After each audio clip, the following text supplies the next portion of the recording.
So I'll just start by saying my name is Karen Gainey. I'm not a certified herbalist. I just love herbs. I love gardening.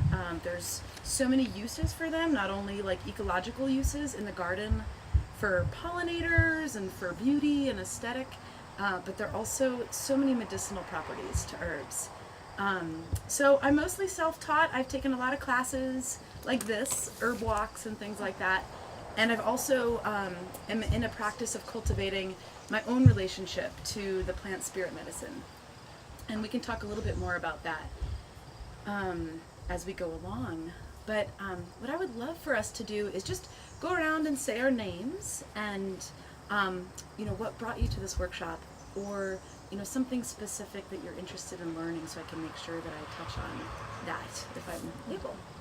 So, and thanks so much for coming today. It's a beautiful day. And it is also, this weekend, some of the indigenous people in this area are celebrating the Indigenous Nation Day, or Indigenous Rights Day. So, and a lot of the plant medicine, a lot of the knowledge has come from the indigenous people of the area. So I want to honor that and honor the place that we sit and give gratitude, which is always a wonderful first step that I'll talk a little bit more about when we're working with herbs. So thank you. I'll start here. Well, I'm Linda Miller and I have laryngitis, sorry. And that's actually kind of why I'm here, is because I'm sick, or I have just laryngitis. And rather than taking some sort of drugs, I was thinking I could do something with herbs. So Wonderful. that's why I'm here. Kindly. Yeah. Great. I'm Lori Dickerson. I'm Linda's sister, and she called me this morning to say that this was happening, and did I want to ride along? And I said yes. So that's why I'm here. My name is Mary Young. I'm just a home gardener and Karen's mother, and I am growing herbs, and I want to use every last part of the herb. Not only for their beauty, but also for teas, medicinals, whatever I can stretch it through the year to enjoy. My name is Carol Hyatt, and I have a small garden, and I attended a workshop here last month before, and it was very good, so I thought I'd try it again. Wonderful. My name is Ginger Wallace, and I just wanted to come to one of Karen's workshops this summer, so I finally was able to go. But I have a home garden, and I'm trying to make a medicine chest on the land there, so starting to plant plants, and but I don't know how to use all of them, so I just wanted to get tips. Wonderful. I'm Tina Barney, and I'm a master gardener, but I have wanted to know more about particularly drying herbs, because I have trouble knowing when it's just right so that it's going to be potent but not so moist that it's going to be mold, and I've tended to err on the side of over drying, I think, with some of my herbs, so I was hoping for some tips on the drying process. Sure. Yep. Excellent. And my name is Stephanie Carson, and I'm a big fan of Karen's. I came here to the compost workshop, and I learned a lot. And I have this ever evolving garden. It just keeps changing. So if I can utilize it a little better than I am, I would love to learn how to make some teas and use my herbs more efficiently. Wonderful. Awesome. Thanks for sharing. As you can see, what I'm doing is preparing the herbal tea that we're going to share together today. And there are so many different medicinal properties to herbs. I know some of them, and there's a lot of ways to go deeper with this learning.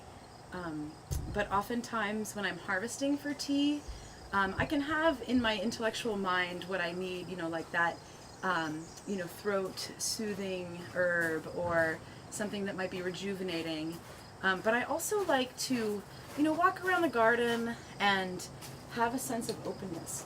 Thank you.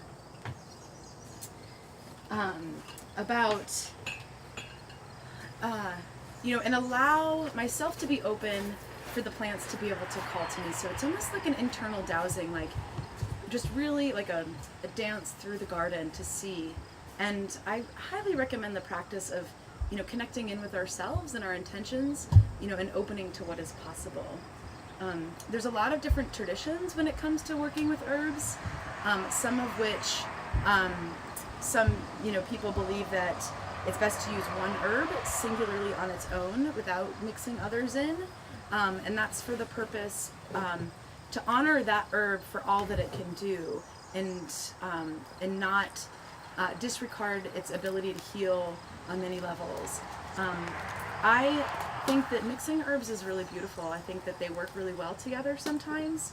They can complement each other, and we're able to create medicines that can help different parts of ourselves. Like, we live in an interconnected way within our own organs and ecosystem on the inside. So it's nice to be able to support different parts of ourselves, with the use of medicinal tea. And I just recommend, finding what works for you, and then following that, and trusting that process. So the way I like to start is I just want to pass around this basket, and these are some of the things, most of which have been harvested today. These are rose hips that came from my friend that visited the ocean recently. And I would like you just to choose one thing, and just hold it for a moment, and observe it and notice it, and see if you can notice how your body may or may not resonate with it, and just be open to whatever comes. So I'm going to pass that around, and we'll talk about some of the different things that are in there if you have any questions. But before I get into like naming things or identifying. That's right. That's right. How do I know hops? One of the most favored herbs over times and generations. And one of the most beautiful things too is that herbs have been around as cultures have evolved. And one of the things that I find really fascinating is herbal folklore. And I know a few things about some of these herbs, so I'll share that as we go. But I highly recommend looking in if there's a specific herb that calls to you, or if you find that there's an herb, like for instance, licorice is good for the laryngitis and the throat health. It's fun to look up that herbal folklore and see how did we come to know this knowledge about the medicinal properties of the herb, and how do we know? What ways of knowing do we have access to that? It's in this day and age, it's so easy to kind of pull up our Google app and search it out. But what other ways can we explore, some of the healing properties of herbs? Thank you. So does everyone know the herb that they have? No. Okay, maybe I'll just go around the table and share a little bit. So this, as you said, is hops. It's a beautiful aromatic herb. It's obviously used for making beer, and that's because it has the preservative qualities. So it was used in the time when they were, I think actually, I might not be sure, but it was used as it was kind of mistakenly found to be a preservative for the beer. And it is a calming herb, so it's also called a depressant. So if we find ourselves in elevated states, and we can't kind of soothe, or it's good for the nervous system, so it really helps with that. And I just harvested these this morning, and they're very fresh. They're still new, but if you, it's very aromatic, and you can kind of puff it a little bit towards your nose, and it hasn't quite developed its really powerful constituent, but it's a yellow, like a pollen-like dust, and that's what it gives the hops the aromatic qualities and also the medicinal properties. And it's beautiful. Symmetrical, isn't it? It's really, it's beautiful, and it can be dry, and it can be used fresh. And we're going to talk about the difference of using fresh and dry. So will that open there, or that's its kind of mature seed? It's not mature. It will get a little bit larger, and then it'll start to develop some. Oh, actually, you can start to see it. See, maybe you can pass this one around. There's little yellow specks. And I can't remember what it's called right now, but it is the potent medicinal constituent of the plant. And it's also very aromatic. So you can use hops you can dry them and put them in a little sachet and put them under your pillow to help you kind of, go into the dream state in a relaxed way. You can, put it in tea with chamomile at the end of the day to help wind down. It's a wonderful garden companion because it's a climber. It's a very vigorous climber, so we're often looking for things to fill that vertical space between ground covers and nuts. So I'm just going to go around the table quickly. Lori, you have what's called borage. Oh, okay. The folklore of borage is that it brings courage. And sailors, when they were going out on their voyage, used to drink borage tea to bring on that courage. It's also known, and you might have seen it in health stores, for its omega-3s, and that's basically consolidated in the seed head of borage. And but all the plant of borage has some of those properties, the leaf and the stem as well. And it's one of the best companion plants for gardens. It draws beneficial insects, and it has this beautiful little 5-starred flower that I already put into our tea. But this is the borage flower. Isn't that really beautiful? Bees So- really love it too. Yeah, the bees love it, the pollinators, a lot of the beneficial things insects that we want to be drawing to our garden. Mother, you've chosen one of my favorite herbs, not surprised. Oh, we've chose the same one. This is agastache or anise, and it is a nervine, and basically what a nervine is it's something that's good for the nervous system. So it has a licorice type flavor. It's wonderful for pollinators. You'll notice that I don't often just talk about the medicinal properties for ourselves, but for the whole ecosystem, because that's one of the things that I can think about when I think about what to plant in my gardens. But it's really, really beautiful. It's wonderful in sun teas and herbal teas and hot teas. It dries really nicely, and the pollinators love it. And it's blooming this time of year. So often in our gardens, we have a lot of spring blooms and then midsummer blooms, but sometimes we have gaps in the color at this point. So it goes really beautifully with the rudbeckia and then some of the sedums that are going to be coming on as the fall moves in. So. Okay, do you know what this one is? Bee This balm. is bee balm. Of course. It's also called Monarda, and the bees do love it, as do the hummingbirds. It has that proboscis kind of petal, and anytime you see a petal that has a proboscis tubular shape to it, it draws the hummingbirds. So these things have co-evolved with the ecosystems that they are in, and it's in the mint family. So it's a wonderful rejuvenating herb. It's beautiful. Oftentimes I think that we don't often associate beauty with medicine, but I think that it really is. And when we can surround ourselves and drink herbs that have color in them, so it dries really nicely, even though it hasn't that big head. And so in the winter time, I love to have a big jar of bee balm and then take a couple petal heads out and put them into a nice clear glass and pour some warm water on them. And it helps to when we're color deprived and sensory deprived, herbal teas are a wonderful way to kind of fill that gap in the wintertime. And so it's just a delight for the senses and the garden. Bee balm is another one of my favorites. I'll say that about everything. And we have anise I did the same one. again. It's a beautiful, beautiful plant with a nice color that's often not seen too much. I mean, it's not quite lavender. It's not quite periwinkle. Beautiful. Is anise the same as anise hyssop, or those are two separate? They are separate. Anise hyssop has more of a narrow leaf to it, like a tarragon almost. And so I call this agastache, which is the beginning of the Latin name, and but it has all of the same kind of, well, not all, but most of the same qualities. And this one I just see more often. It's more common, and I'm not sure why we don't see more of the hyssop. Because even the hyssop is a little bit more of the folklore associated with it, but this one might be a little bit more hardy to our region. That's just a guess, because we see it more often. And you've chosen the Monarda.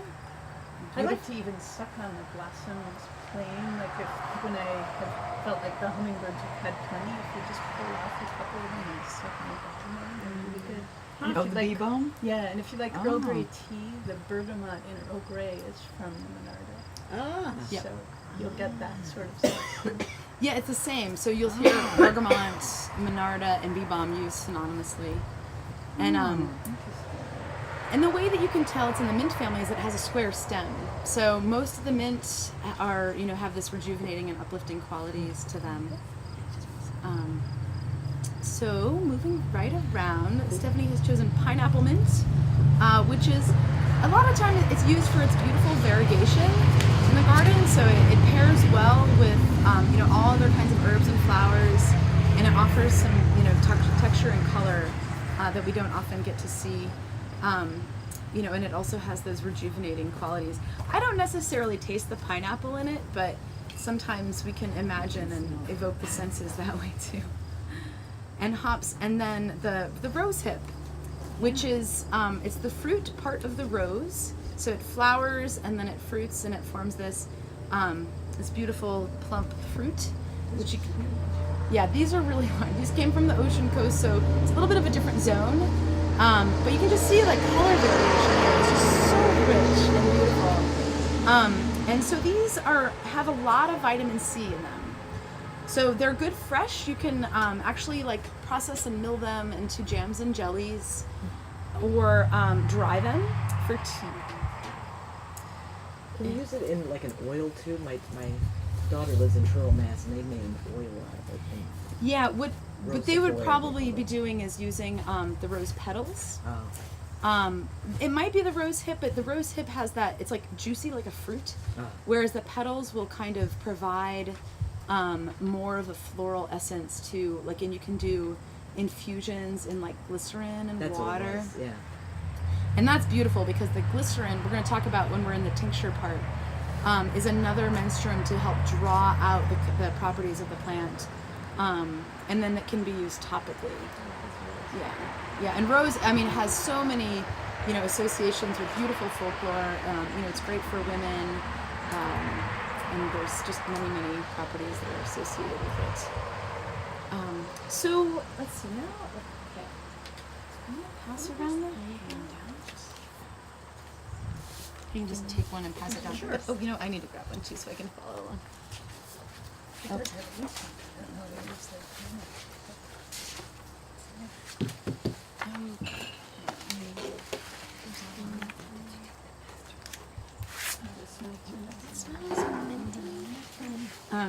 So when I first started working with herbs, one of the I was smelling the the herbs will distract you, I guarantee it. Yeah, definitely licorice smell. So, teas are a wonderful way to get to know herbs and to use herbs both medicinally and just for enjoyment. They're very nutritive. And I've listed some herbs on the back, which are just some of my favorites, but there's so many more. I've already realized that I've left out one of my favorite herbs, which is nettles. And, oftentimes I'll dry herbs or, I've even gotten into more of supporting local herbalists that are doing really good drying methods, but, and drink them as, for a nutritive drink in the wintertime. And, we'll get into talking about some of those and how to choose those. But at a time where, we live in the Northeast and the ground is covered with snow, we're not able to harvest the herbs, and we also don't have a lot of access to local greens. So green leafy vegetables are incredible, nutritious plant. So oftentimes I supplement those greens in teas. So it's just a wonderful way to get those nutrients really readily accessible to the body. So most tea infusions are made with the aerial parts of the plant.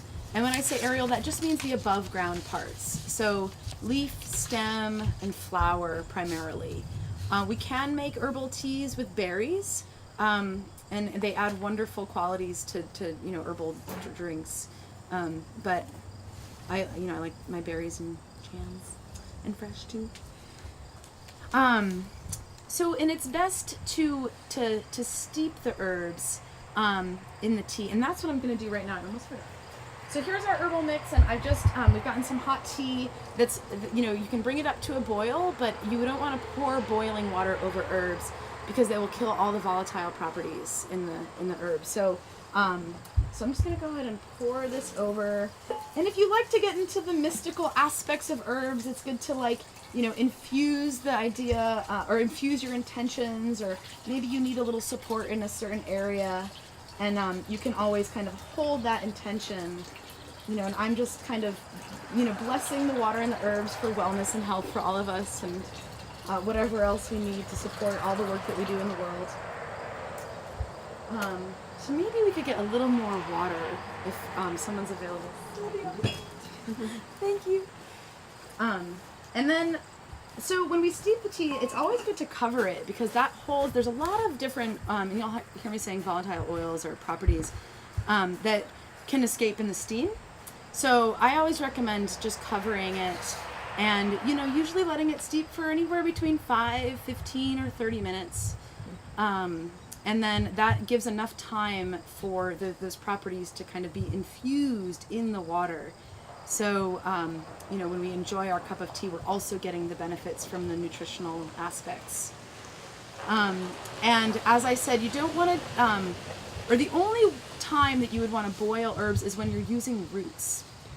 And we're not going to work with any roots today but I will talk about it. It's really kind of an intensive process to harvest and clean and get it ready for the different herbal preparations. But it is actually necessary to boil roots in order to get their medicinal properties out. Because you can imagine, there's a lot more cellulose.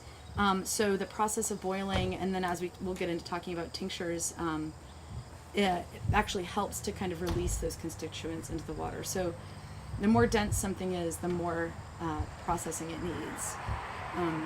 So boiling, so things like burdock, ginger, ashwagandha, there's all kinds of different roots that we'll want to use. Licorice is a root, so that would be boiled. So oftentimes, like in the winter, if I have a cold coming on, I will often boil licorice and ginger together and then steep like a nettle and alfalfa and all of like that nutritive kind of, and then maybe some calming things like that are nervines, like a lemon balm.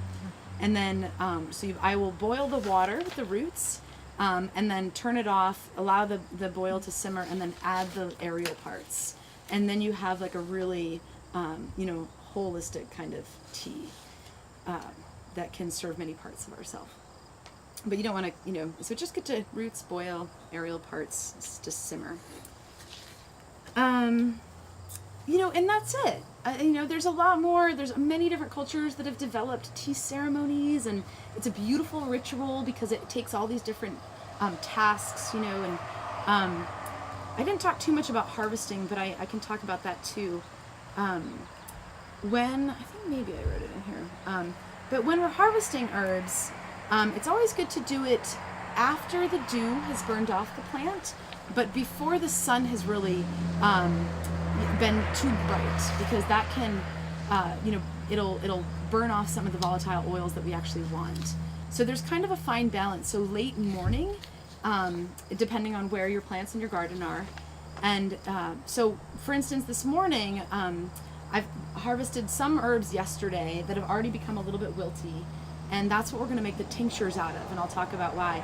But I've also harvested some fresh herbs that still had a little bit of dew on them, and just because of the timing of the day, it's fine if you do that, but I've just kind of put them in the sun over there in the basket just so that dew can evaporate. And the reason is that there's, if you are making medicines and there's still some water properties, it could degrade the quality of the plant over time, like create browning, or depending if we're drying, it would be molding, or it would facilitate a wilting process. So we really, throughout all the processes of working with herbs, we really want to keep the quality of the plant in its highest. And then that also relates to the processing. So, and we'll talk about that more with drying, because that's one of the processes that takes the most kind of intention to not overdo it or underdo it. But I do nettle infusions a lot, Yeah. especially in the winter, and I steep them. I've always been taught to steep them for 4 hours or overnight. Oh, yeah, good to know. And then I have them the next day. That's nice. Yeah, the longer that you do it, the more medicinal properties you'll get. And so there's also ways that, when you're making teas for medicine, as opposed to just to have a nice warm cup of tea, there's also like decoctions, and that is, so instead of, a tea kind of ratio would be, like maybe 2 or 3 tablespoons to a cup of warm water. But if you were making more of a medicinal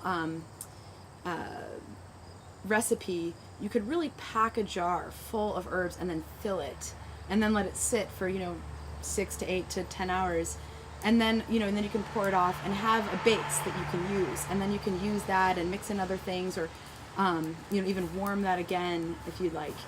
And so it just depends on how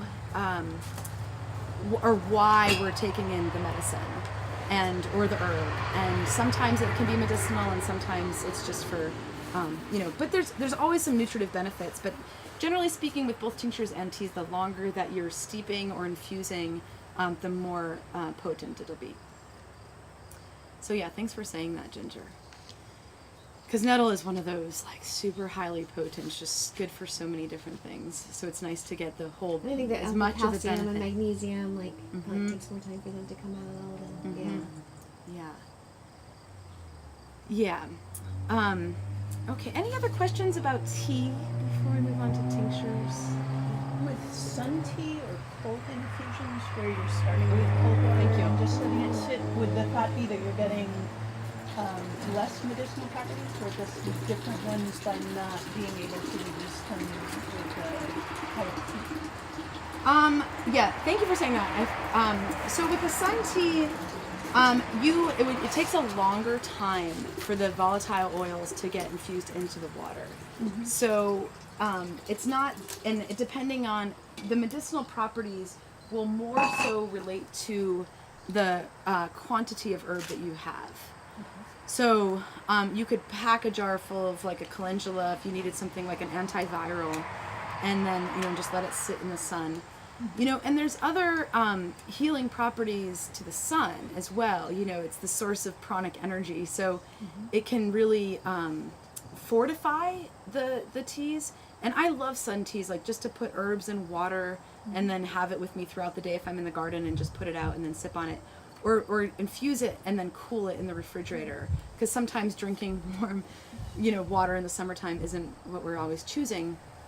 But yeah, sun tea is, so you are getting the infusion because it is warming, but because you don't have the higher heat, you just have to wait a longer amount of time, and you might not get all of those properties that some of the hotter heat. And I know, and I don't know a lot of but you had mentioned, Ginger, there's certain properties like macro and micronutrients that take a certain amount of time to come out. So the longer the better is the rule of thumb. And and we'd have to open up some more resource books to find out those specifics if we're going for a very specific constituent. So we'll wait a little bit longer, and then I'll pour some of this tea around. It'll be mild because I didn't really pack it too full today. There's more in the thermos too. Okay. If you want it done. Okay. So there's bee balm in there. There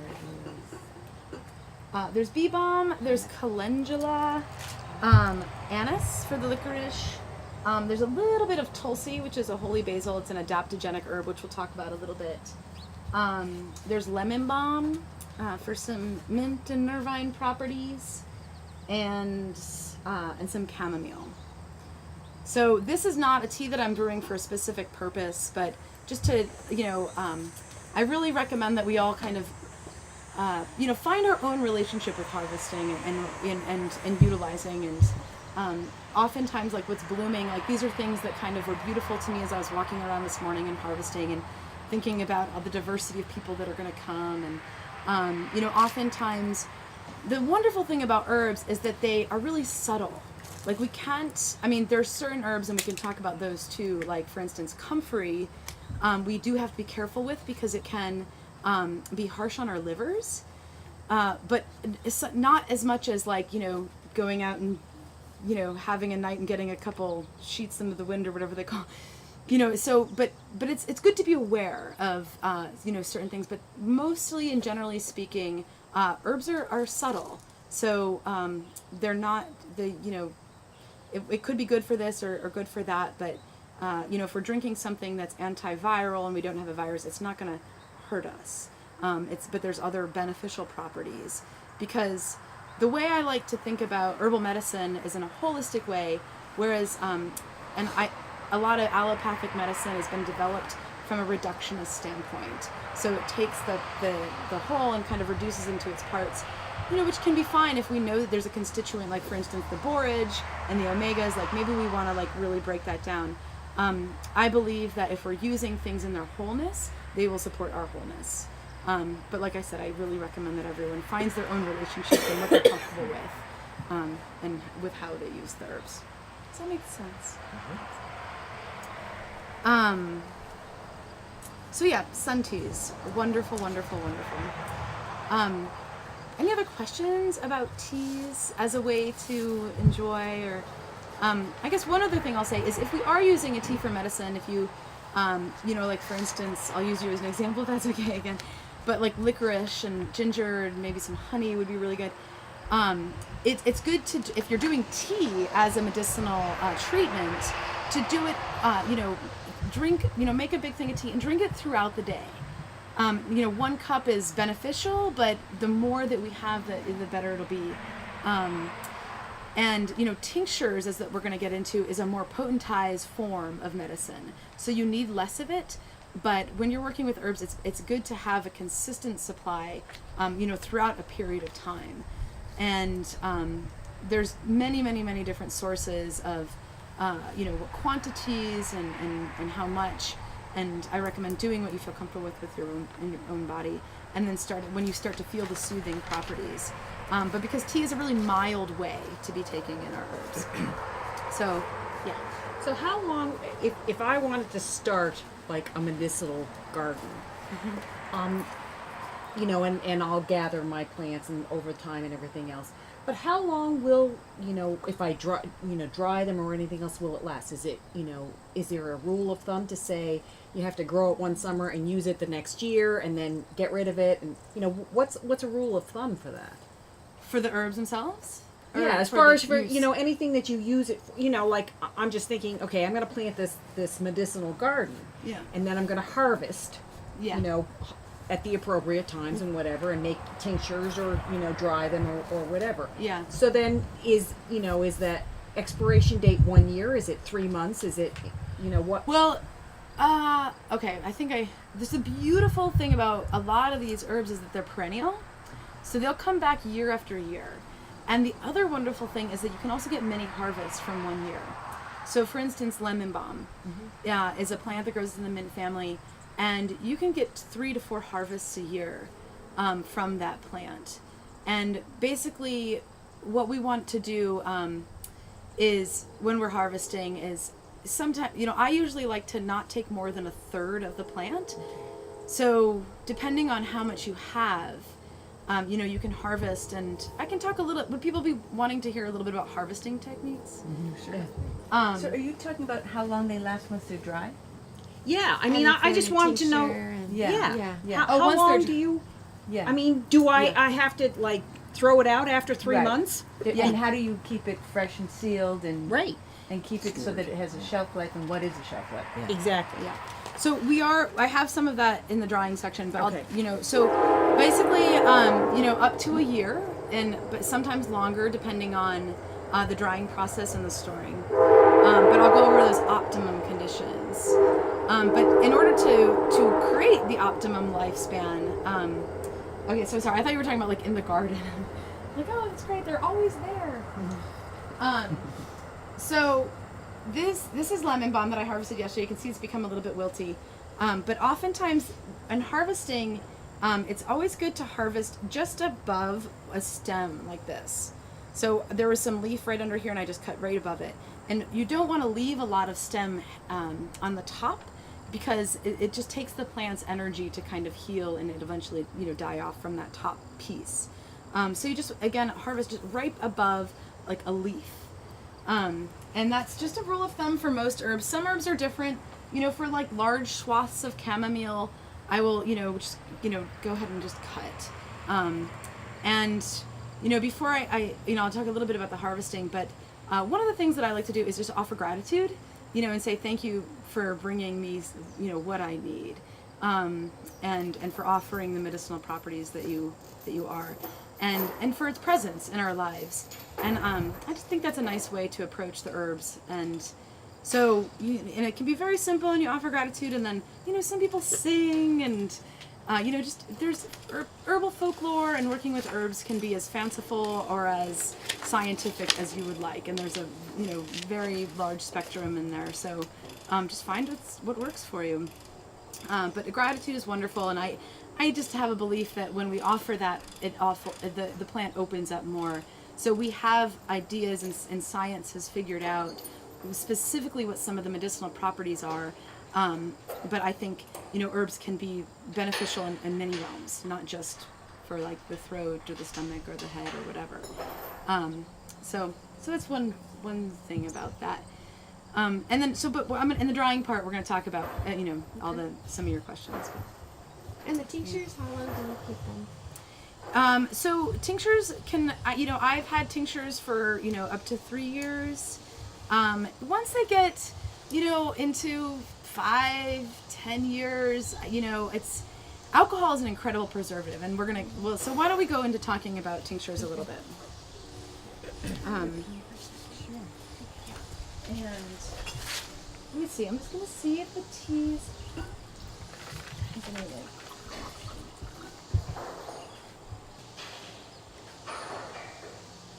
so it's very mild. We'll let it sit for a little bit more.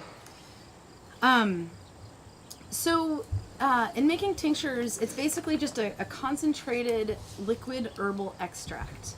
And so the idea of making a tincture is preserving the medicinal constituents and potentizing it. So oftentimes tinctures are used for when we have specific ailments, because we want, to bring medicine to that ailment. And I brought a couple of tinctures to look at. There's some commercially made tinctures. You see them in little bottles like this. Because they're potentized, we don't need as much. So if we're choosing to do a tincture as opposed to a tea for medicine, what we can do is take 1 to 3 drops, mostly 2 to 3 times a day. But again, that's really depending on what the herb is and why you're using it. So it's always good to read the bottle or talk to an herbalist, after doing your own research. But the idea is that it's a solvent, and this is, for instance, it's called Good Mood. I got it because for my nervous system, and it has a number of different herbs in it that are good for that. And sometimes you can take it and right under the tongue, or put it in a couple of drops of water, and take it that way. So alcohol is one of the best solvents of the volatile properties of medicinal herbs. So that is what is often used. It's mostly what I have used. For people that don't want to be taking an alcohol, apple cider vinegar is also a good option, as is like a vegetable glycerin, and both of those things can be taken internally. They're slightly different in their processing, but they're both good. All 3 of them are good. So you can make tinctures with both fresh and dried herbs.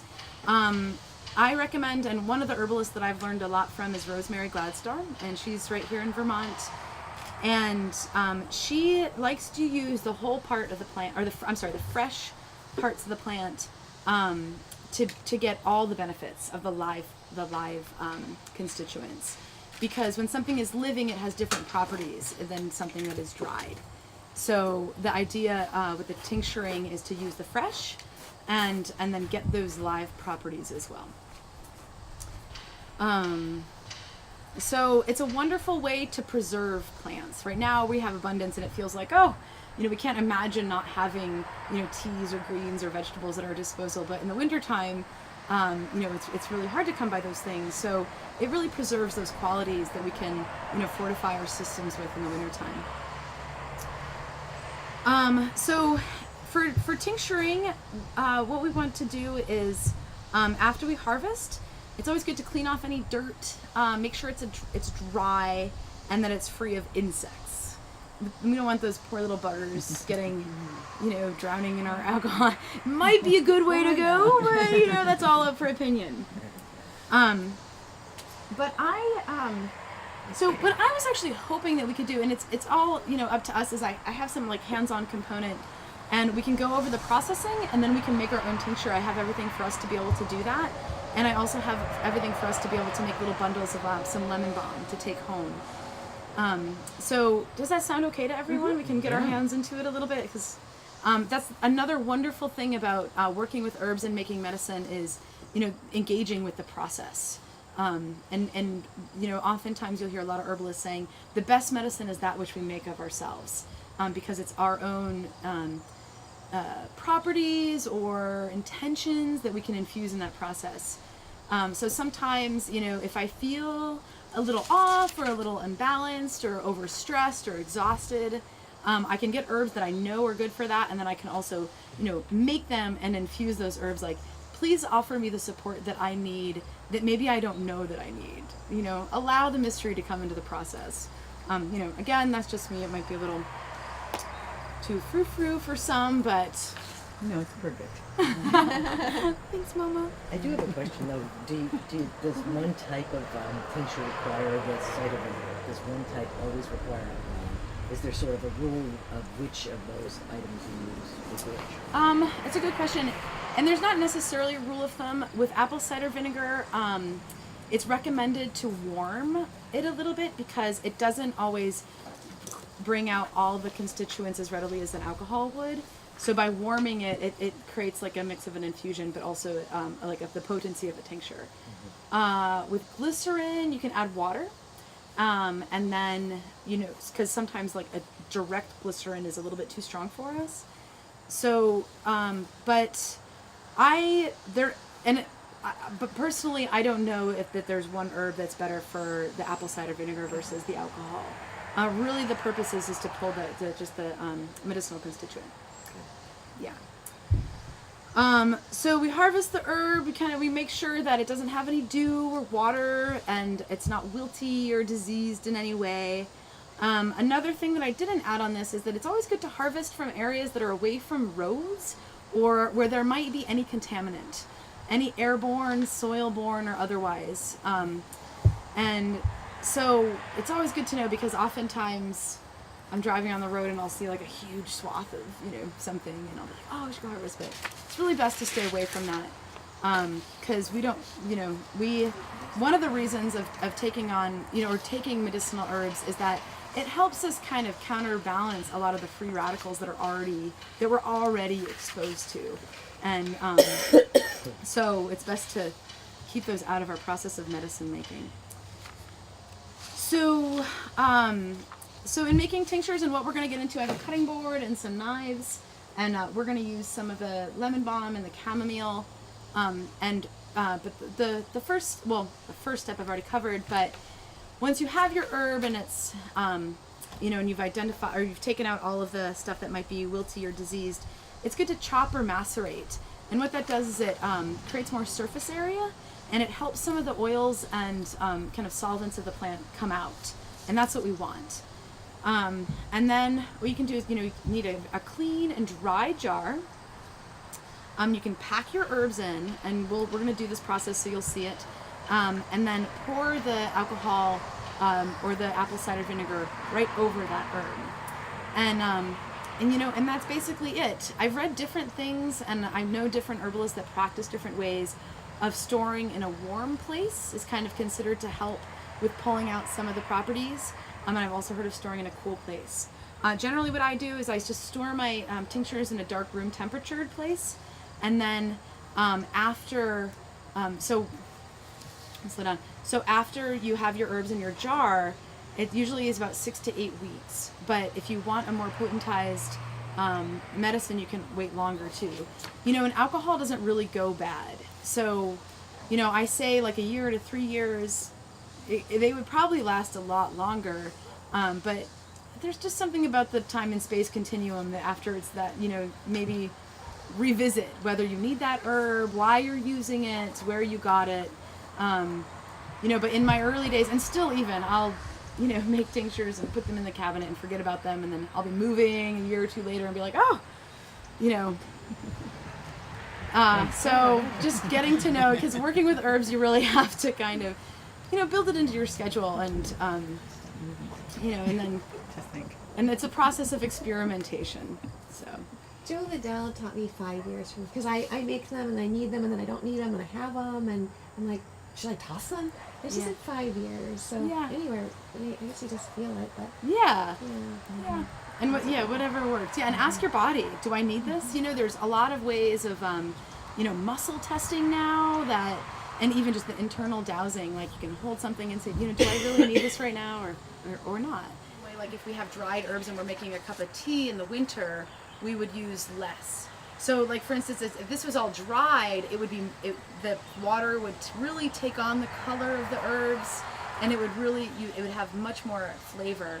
I did it this way because I want to honor the subtleties of the herbs and allow us to kind of, you can almost pick up on a couple of different scents, but it's not really that powerful. So for these, because I picked them yesterday, some of them were a little, wilty already, so you can see there's just a little bit of brown, and it's just a nice way to kind of, pick those off. Or it's a nice way to do that. It's a good thing to do. That's what I meant to say. And then, so you just kind of clean them off a little bit. And I'm going to use all the parts, which means the stem and the leaf. The lemon balm, is always only used for its aerial parts, not the root. And, the way that you can know that is either by looking it up in books, but as I've noticed, as I've gotten along and become more familiar with some of these herbs, I kind of get a general sense, like is there a lot of cellulose in it, or like, is it the root? And, it's fun to ask yourself first. Oh, like, here's a little critter. So make sure we take them.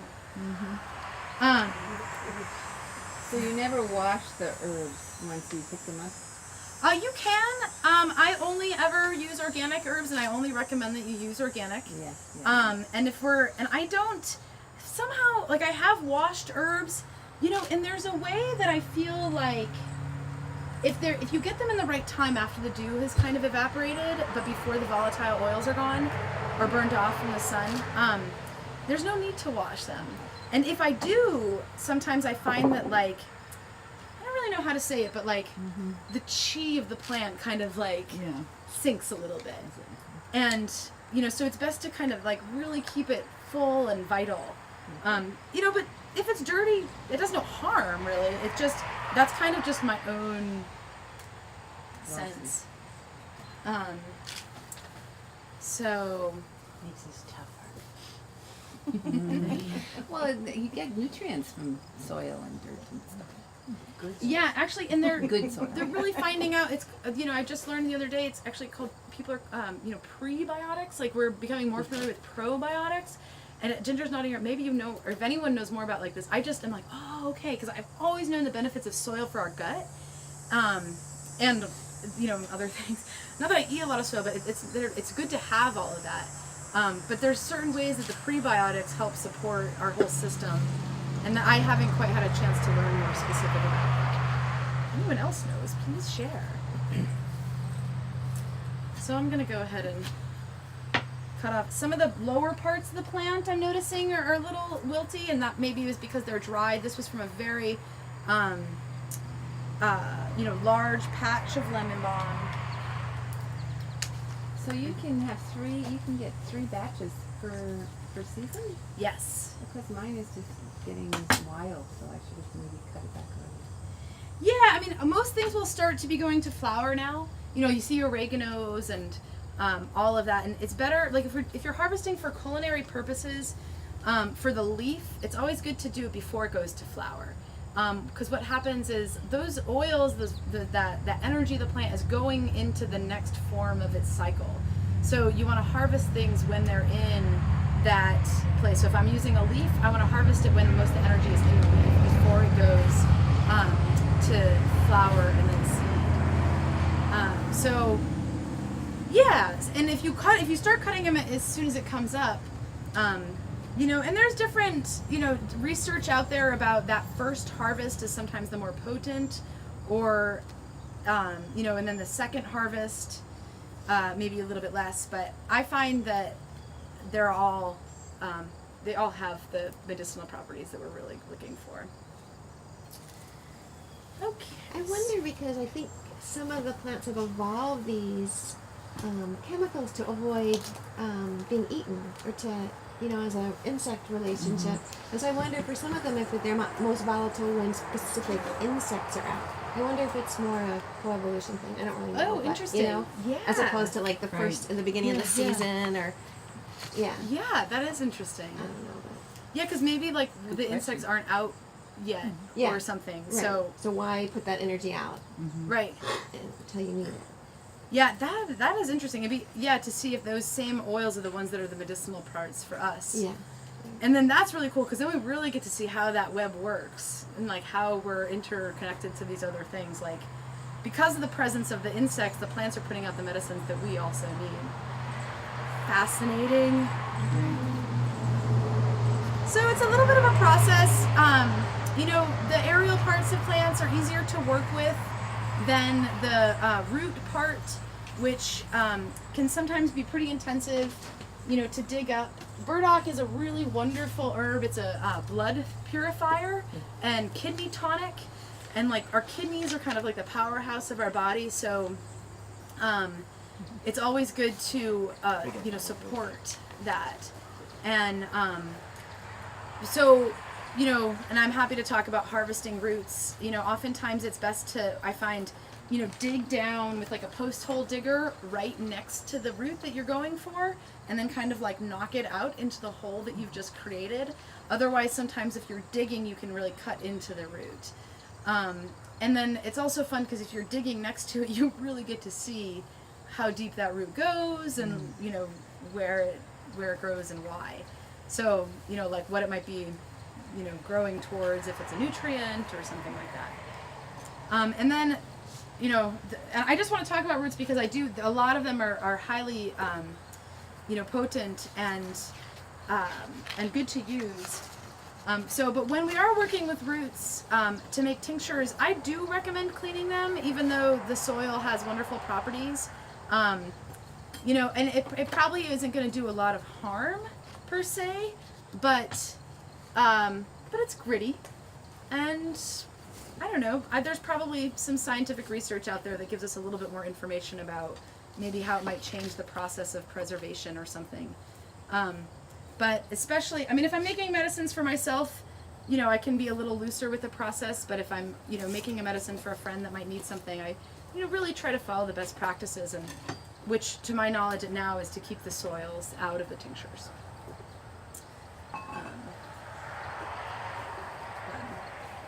So I'm just cleaning, and this is also a nice time to be kind of infusing, our intentions and offering our gratitude to the plants. And the ones that I'm discarding, are just going to go back into the compost and, and return to the cycle that way.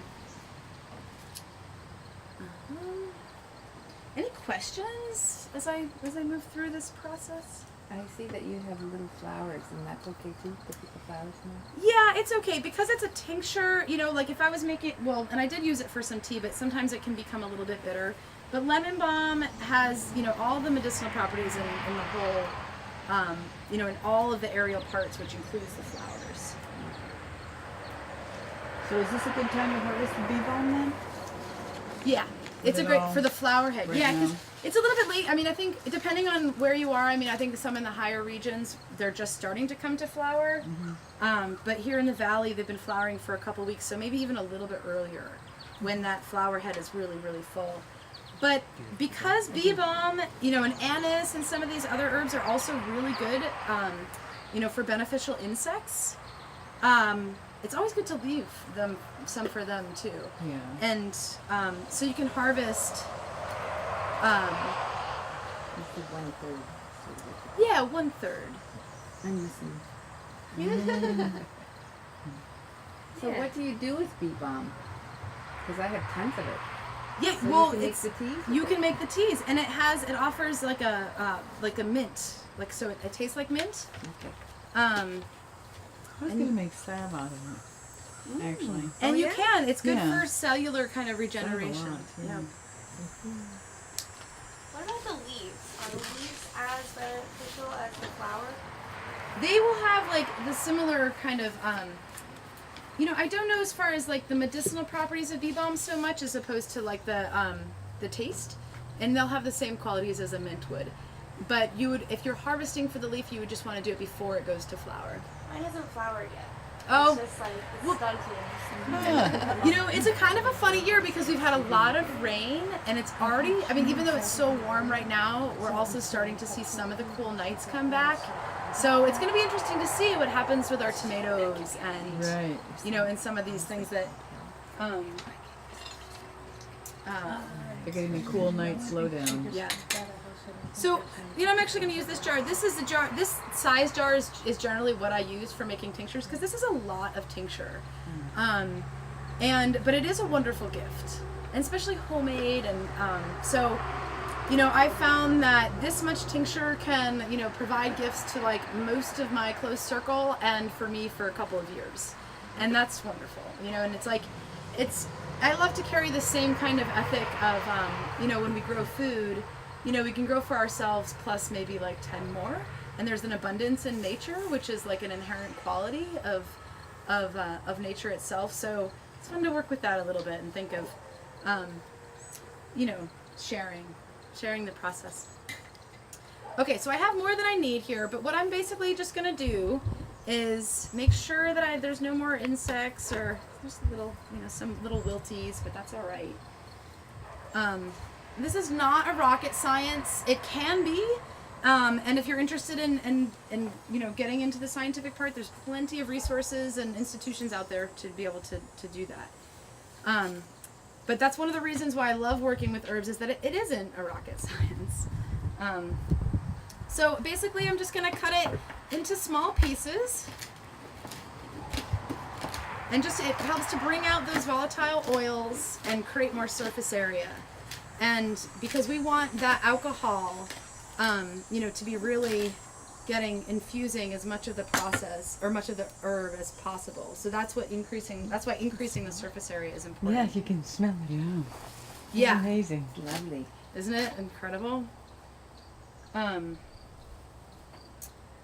So once it's in the jar, because we want the alcohol to interact with the herb as much as possible, it's a good idea to shake it a couple times a day, which is another opportunity to kind of infuse it with gratitude and intention and maybe whatever you're needing a little support in.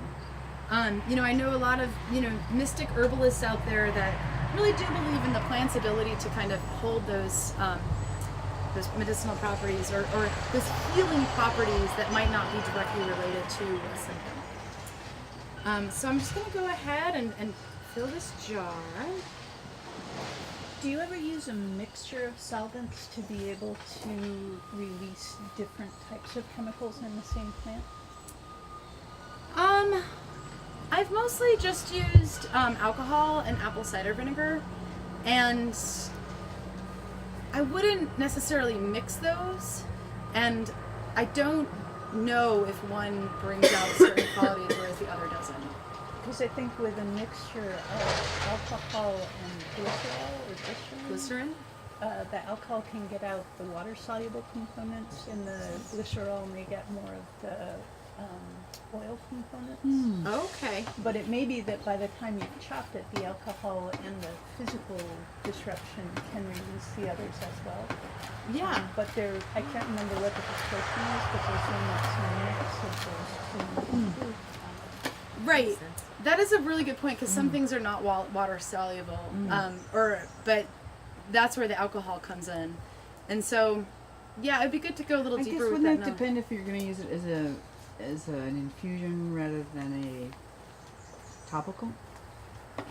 You can drink glycerin. Can you? I think. Yeah. Yeah, you can. Like not you take huge amounts of What would you do? but just What would you because drink it for, Tim? It's a laxative. because it'll release different compounds. I think it'll release either glycerin or glycerol will release more of the oil-based compounds than the alcohol can. And in the Yeah, I do small believe amount that. of a tincture where you're only taking drops, it's not like you're getting a huge amount of glycerin. But So glycerin, would your nails turn out to be beautiful? I don't know. Yeah, it's good to know. I mean, in a lot of herbal books, and I didn't bring a lot of books today, but if you're using an herb, it really, and I generally, when I am working with, I have a little journal that I'll keep kind of what I make and why, and then to find out what is that constituent, like, because there's all kinds of different phytochemicals and tannins and volatile oils that, it's good to know. My memory bank hasn't held all of that, but that's why I have the reference book. So it really is good because, the alcohol alcohol I think of as a really amazing, solvent, because it does really pull a lot of those volatile oils. So I don't know. So what you would have to do is, like, if you're making an apple cider vinegar or using the glycerin, just research to make sure that does work as a solvent. Because my understanding is that alcohol does a pretty good job at that. All right, so we're gonna put some chamomile into. So I'm just gonna toss these.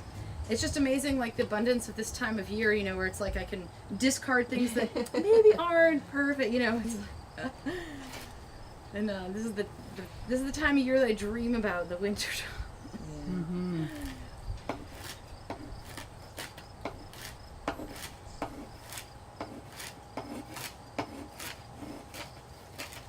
So it's kind of fun, and, like, I work with kids and in the garden, and they love working with plants, and I love, like, allowing them to discover what things might smell like or or look like, and it's fun. The sounds are wonderful, the smells are wonderful. Like, I just feel like herbs really are just a complete delight for the senses, and so it's nice to celebrate that too. So I'm kind of working on about half and half. So if I was an herbalist making medicines to sell, I would really be aware of the specific quantities that I'm using and the ratio of the alcohol. For my own purposes and today's purposes, I'm not weighing or using specific amounts. You'll see we're just going to pour the alcohol over, and that works for me. So but what's the difference with, like, German chamomile and the chamomile you're using? well, there's German chamomile, and then there's Roman chamomile. The German is a perennial, and my understanding is the Roman isn't. But as far as the medicinal properties, I don't know if there's a difference or not. I think that, I noticed that with the German, it seems to be a little bit more aromatic. Mm-hmm. So I tend to think that relates more to the constituent. But I'm not positive about that. Which one are you using? The German. Okay. Yeah. Do you have No, I know.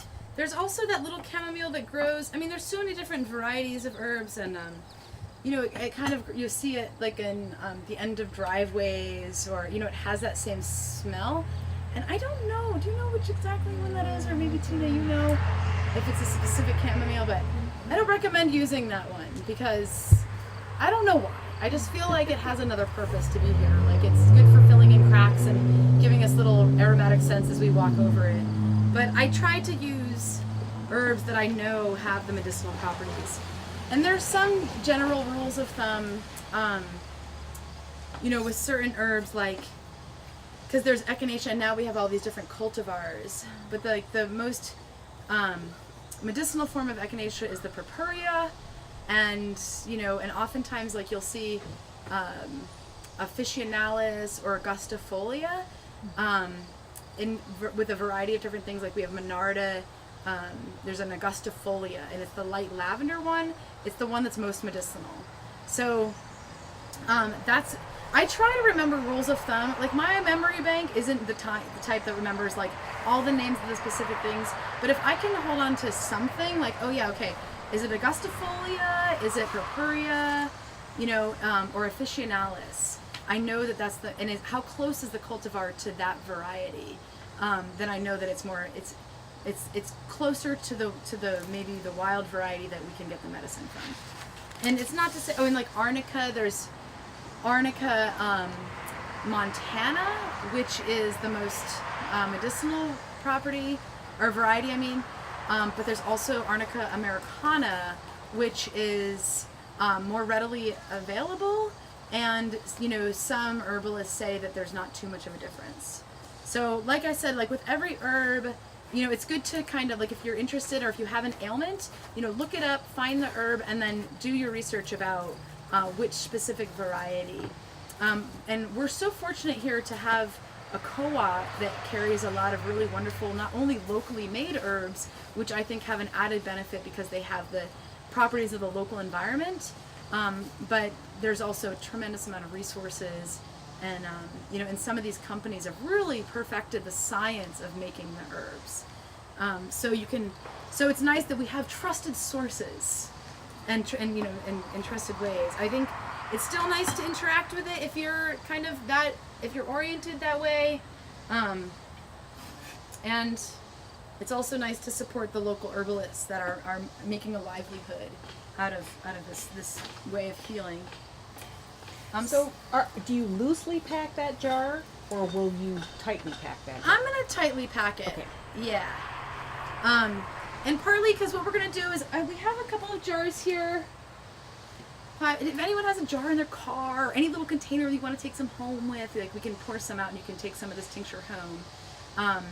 But I'm just gonna pack it so that we have enough to be able to share if people are interested.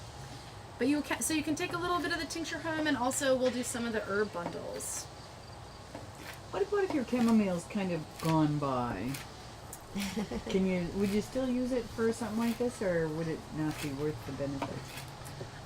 If it doesn't have the best, like what I was saying, like the best time to really use the plant is when the energy is in that part. So like you can see with these flowers, this is a really good example. They're fully open, but they're not quite like wilted yet. Like the flower, you think of the process as it opens, it kind of holds and then opens and then like expands and then it starts to die back. Once it starts to die back, it is that the volatile properties are not as concentrated. So, but what you could do, it's not quite that late in the season, you could cut it and then get the regrowth. And the flowers are wonderful, but the parts of the chamomile, like, it's so beautiful. So many of these herbs have offered the medicinal in all of their parts. So you can use just the greens, and it still has those benefits. And like, when I make echinacea tincture, and I try to do the whole plant parts. So in the spring or the fall, I will harvest the root, and that's the time that it's most concentrated. And then in the summer, I'll harvest some of the leaves and then the flower. And then I'll have them in separate jars and then combine those jars to have a whole plant tincture. So it's a more potentized medicine. And it's also kind of nice because it's a seasonal creation process, which I like.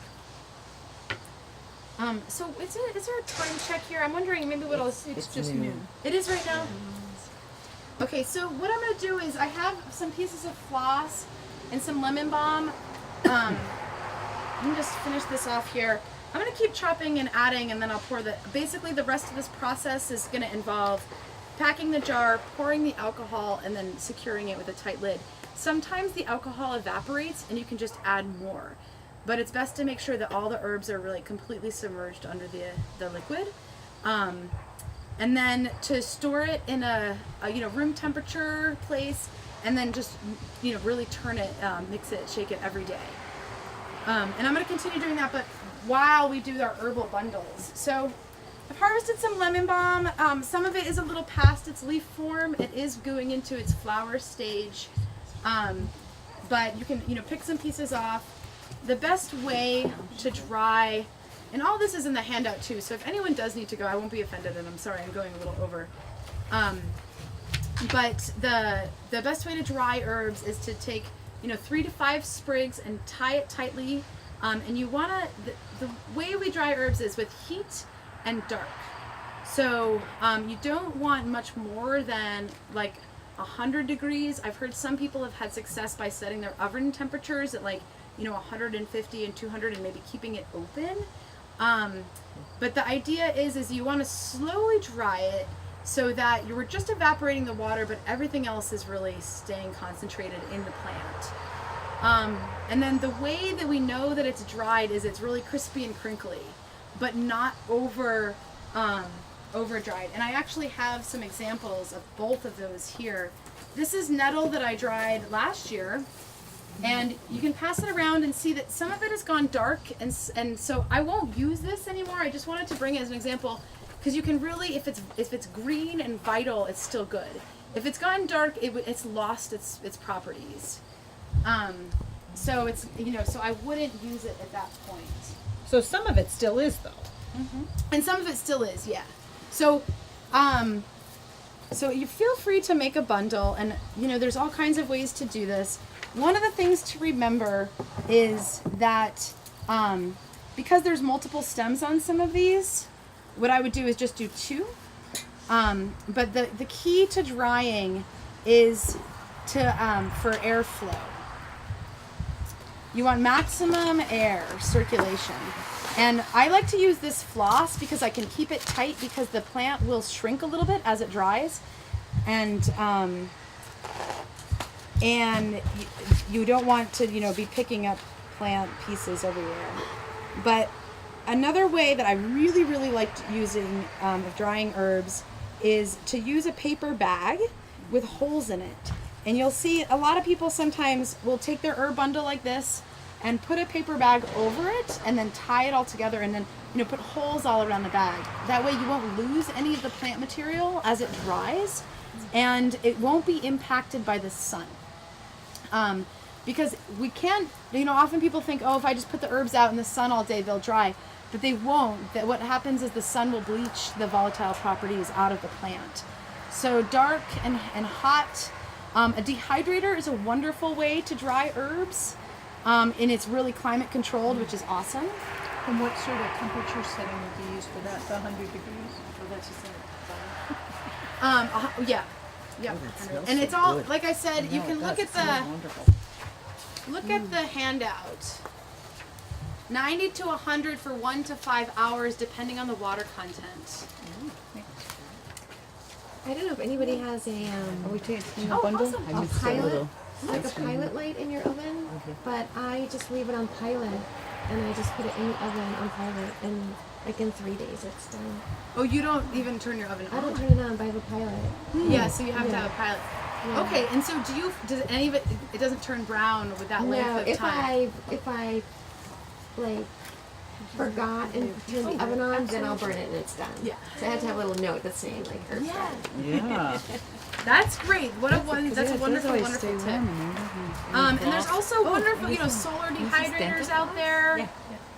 But again, like air and Did heat. everybody get floss? Okay, can I have a Oh, I I'm put sorry. it in my I have to go because my brother's visiting and I thought I would come Thank back. you so much for sharing. I know there's probably so much more you can share with us about. If it's a really If you learned something, I know you're already. Good. Yeah, good to see you. so it doesn't All right, bye. I'm not quite sure what she did. So then, Karen, after your tincture is set for whatever your predetermined time, it be it a few weeks or whatever, then what do you do? Yes, thank you. So you would mix it, and I'm going to show you how I would do that. It's highly technical, as you can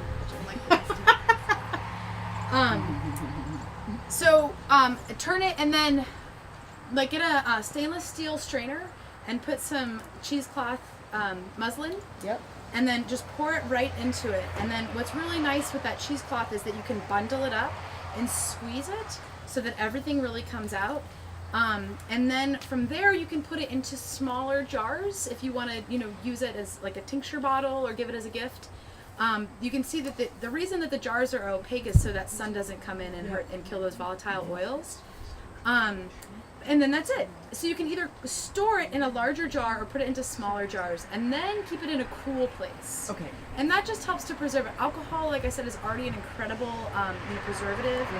But I find that keeping it in a cool place just, I don't know, it seems like it, you don't want it to get too hot. and you don't want things to get too cold. So that's just what I find works. And then you're ready to go. And then you can use it whenever you need for a little, like if it's an echinacea, you can use it for a little bit of support. Like this time of year, the lemon balm and the chamomile, you know, is a nice kind of a nervous system booster, and a calming. So it depends on whatever it is. And you can put it under your tongue. Some people, you know, say that's the best way to absorb it into your system. And like 1 to 3 dropperfuls, you know, 2 to 3 times a day. You know, I have completely broken those rules. Like if I have, like I do not like being sick. I'm not a happy person. And so if I feel something coming on, I heavily do I do echinacea, I do ginger, I eat raw garlic. You know, the fire cider recipe is incredible with the garlic and the onions and the ginger and the cayenne. You know, and I will really maximize. So sometimes I'll carry around a dropper full, and whenever I think about it, I'm like, you know, self-dosing. And you have to find what works for you too. Sometimes really subtle, you know, or small quantities work really well, and sometimes you need more. And so with like a lavender, you know, or a chamomile, they're so gentle and so mild that it's hard to go overboard, although it's probably possible. I haven't seen it happen, but it can happen. You know, could you dilute if you overpack, like you said, make it very strong? Couldn't you dilute it with additional alcohol at that point, or would it not be good to do that? You could dilute, yeah, and you'll see, like I think even on these tincture bottles, they probably have like a ratio of their. So if you felt like it was too potent or too strong, or maybe like something like a golden seal is like, it's a very powerful flavor. So I would recommend putting that in a little bit of water with maybe like a drop of juice, just because it helps to help the medicine go down, kind of thing. And there's definitely no harm in doing that. You know, some herbs will really have more of a, you know, bitter or like, you know, when it hits you right in the back of the jaw kind of feeling. So it shouldn't, especially with herbs, like I find that it should be it's there's probably studies out there, but like I think that like if you take it in a pleasant way, it probably has more of a beneficial effect as opposed to being like, oh, I hate doing this, and I don't know what's gonna, you know, like, which I've done with golden seal because it's so powerful. But it's also golden seal is a root that is a natural antibiotic, so it is potent and it is powerful and it is very strong, and but it works. I have effectively gotten rid of UTIs by using golden seal instead of an antibiotic. You know, I really think the process of working with herbs is incredibly empowering because we can really take our health back into our own hands. I'm not saying that going to your doctor every once in a while isn't a good idea, but I love being able to know what to go to when I feel a certain way, and it's empowering. And that's one of the reasons why I work with herbs, and I like talking with herbs or talking with and about herbs, and you know, and sharing the process. You know, like I said, it's a wonderful thing to do with children and families, and you know, it's another way to think about food preservation. Okay, so I've packed this jar pretty good. I want to leave a little bit of room on the top, but so now I'm gonna open the Everclear. Oh baby. No one light any matches. You're right. It probably is definitely flammable. The herbs wouldn't like it. No, the herbs would not like that at all. Can we grow golden seal here? We can. We have I don't it. even know Well, what golden seal looks like. She has some over there. I actually took it You did? to plant. Yeah. I was gonna buy it, but you can grow golden seal in this area, and we are fortunate enough. Tina and Sylvia and I were part of a group that visited Sage Mountain Farm a couple weeks ago, and we saw large swaths of it. And I mean, that's another beautiful thing about places that are specifically focused on herbs is It is in East Barry. It's not far from here, and the resources here in Vermont are pretty phenomenal, pretty amazing. And they're hidden little gems that we were fortunate enough to go to because Tina East had Barry. organized it, but there are others too in Vermont. What was that one called? Something Sage Mountain. Go to their Sage. website. They have an amazing number. I'm sorry we don't have her books here because we did have some of her books. Yeah. Um, She's an incredible, internationally renowned herbalist. this is Mary. This is Rosemary. Rosemary Gladstone Star. And she's where I've learned a lot of the, stuff that I know. So you decided you had to top that off. You didn't have quite enough. Yeah, I poured it in and then I shake it to kind of let it settle and move around, and then I topped it off like that. And then so here's what we have. You can see that it's already started to kind of like discolor just from the process of chopping. And that's okay. It's just releasing the volatile oils. And so now I would put this, in the area of my house that's room temperature that's not going to get a lot of sunlight. And, and try to shake it every day to really get the solvent to be working with the herbs. And like as Rosemary has said, and many other herbalists, like, yeah, you can confuse it and give it gratitude, but, I'll pass it around and everyone can shake a little bit and we can pour some off. Plus, it's fun to look at. Yeah. Isn't it? Plants are Do you just smell it, Stephanie? incredible. Right to the jar? I don't know. It must be my hand cream. Or you may smell Or is it the alcohol? Mindless herbs. Oh, the All Everclear. natural herbs. I didn't know you could get organic alcohol. Yeah, everything's organic because this thing says organic, certified organic alcohol. Depending how Yes. people feel about plastic when you're preparing something so organic, the ball canning jar plastic Top. lids don't rust. When Right. Yeah. you start having the alcohol stuff and you go to take it off, you do get rust. But again, rust, iron oxide, it's not like it's fatal, but it can be a little shocking when beautiful. you open it and it's all kind of rusty. Yeah, you're right. Thanks for saying that too. And because some of these jars are just, yeah, they do. And you can see the top of that one is just a little dirty. We just really. found it, I guess. And I So think- I also brought just some herbs. These are some calendula, that I dried and just to preserve for this season. And calendula is one of my favorite plants. It's incredible, antibacterial, antiviral, antimicrobial. So I put it in hand salve. So it's not that I would anyway. So it's really restorative to the skin as well. That's why I put it in hand That's salve. a beautiful in a salad.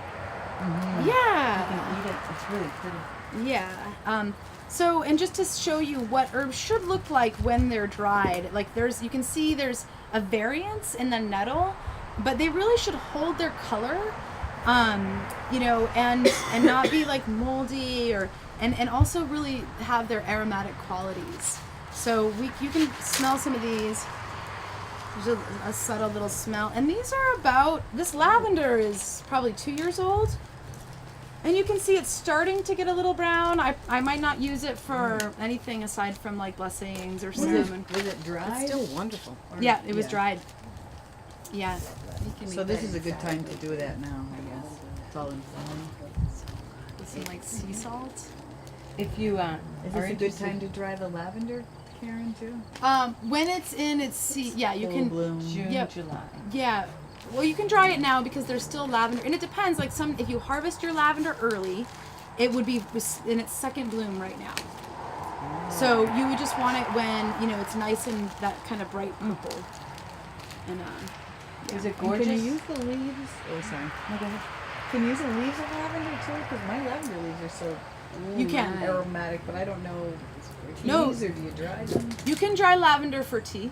Yeah, absolutely. And you can make potpourri and poultices and There's an amazing lavender mine's- establishment just over the no, border it's like a punch hole. of 91. Have you heard of it, Tina? It's called Le Bleu Lavande. And it is, it's very big. It's gotten very big. I remember it when it was just a little place like this pavilion, but now it's very large. They do bus tours. People from all over come there. And it's up 91. You get off on the Derby exit and go to BB Plain. Cross the border in BB.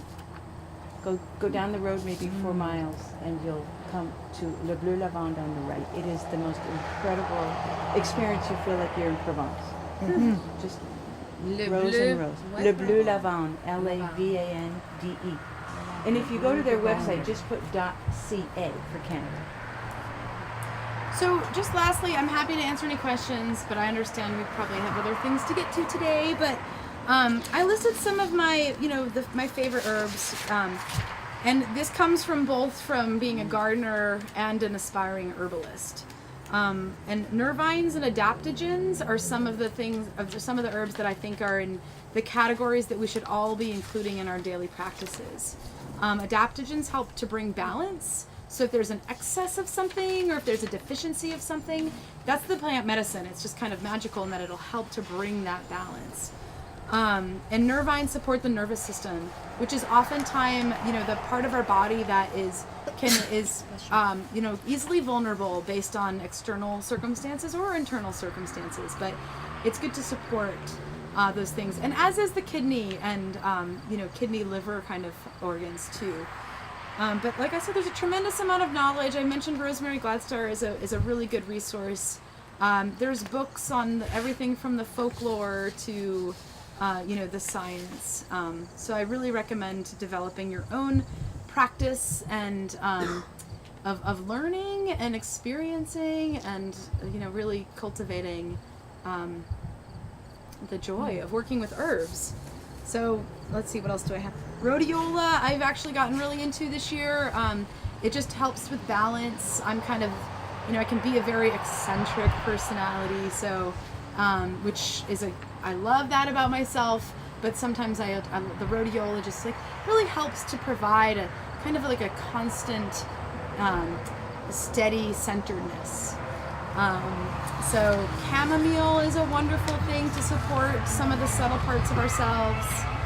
What else? Burdock, calendula. Oh, clover I didn't really talk about that much today, but I probably would have added a little clover to this tincture to give some support to the, it's a women's tonic. So it's really good for our reproductive organs. And anytime we say tonic, it's just something that really tonifies that organ. So it brings vitality, it brings balancing qualities, and it helps it produce or to be in its whole state. So that would be a tonic. But so I just want to say thank you all so much for coming, and I'm happy to answer questions and dive into any of these things a little deeper. It's not far. This is the last of our educational series at Hendersons, and we've had a really great year. And one of the best ways for advertising is word of mouth. So if you learned something today, or if you had a good time, and you're willing to kind of share that with a friend, tell them to come by. This is the 30th year of the business that Jim started. 30 years ago, he started the tree business. So we're celebrating. We're going to have some wonderful fall sales and an auction and probably some music at some point. And so keep your eyes and ears out for that. And if you're not, is everyone on our listserv? Does everyone get, or how did you hear about the workshop? The listserv? I have the clipboard there. Okay. Yeah, let's pass around. The listserv has been working really well for us. And we may add another workshop, but you'll find out through the listserv. And if there's anything in particular you'd like for us to be focusing on, just let us know, because we can find the right resources to bring people in to share new information as well. Yeah, and thank you to CATV for taking and thank you so publicizing. much. It's a wonderful local resource. I would also suggest that you do take a moment before leaving to go and see all of the medicinal herbs that Karen has nurtured there, right along this greenhouse. Yeah. And there are many others throughout the nursery, but there are a large selection there. Yeah. Thank you. And we bring those in from, like I said, Canada and Central Vermont. We're trying to bring things down versus up. I know we didn't get to talking about some of the we have really incredible Ayurvedic herbs. One is called Foti or Polygonum multiflorum. It's highly used and recommended by Chinese herbalists and Ayurvedics as a general immune boosting tonic and vitality. This is Go-To Cola, and you can see if you want, you can take a little piece of this and munch it as you go. It's really great for mental clarity and for circulation. And there's just a tremendous amount of healing properties for some of these herbs. So you would